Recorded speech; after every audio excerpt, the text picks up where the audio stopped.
Come with me and let's go feed the birds. First, we want to look for seasonal vegetables, and since we're winter and fall, that's what we're going to focus on. Last time I used a pumpkin, this time I'm using an acorn squash.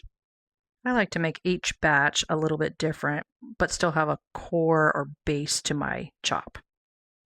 I like the seasonal feeding because it does help with kind of hormonal issues for a lot of birds, but they do love having the variety. I am feeding about 45 birds here every day, this chop, so of course my batch is going to be larger than most people's batches, but you can adjust accordingly. First thing I do is get the beans cooking.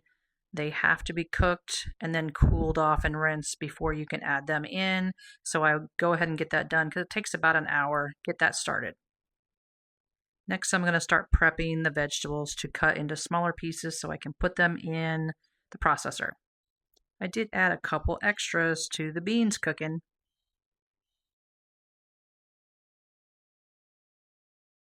Now's the fun part. Do yourself a favor, get you an amazing chopper like this one. I had a different one before. It was awful. This one made life so much easier, so much quicker. Piece of advice, don't use really mushy or wet type of veggies because it will really affect the consistency of your chop and your birds will probably not want to eat it. Variety and color are your friends. You'll also notice I have not added any fruits. You can experiment with the size and consistency of how small the pieces are for your flock.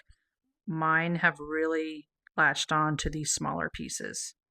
Plus, when I dump it in their food and they have crumbs from the night before, it kind of soaks up those crumbs and they get a little bit more of their pellet. Added a few extras here at the end, and now we're going to stir everything up. As you can see, I had to use a big tote. Obviously, it's clean. I use that so it's easier to mix and I can make bigger batches in here, but you do what works for your size batch. And make sure and fill the bags, squeeze the air out, and voila,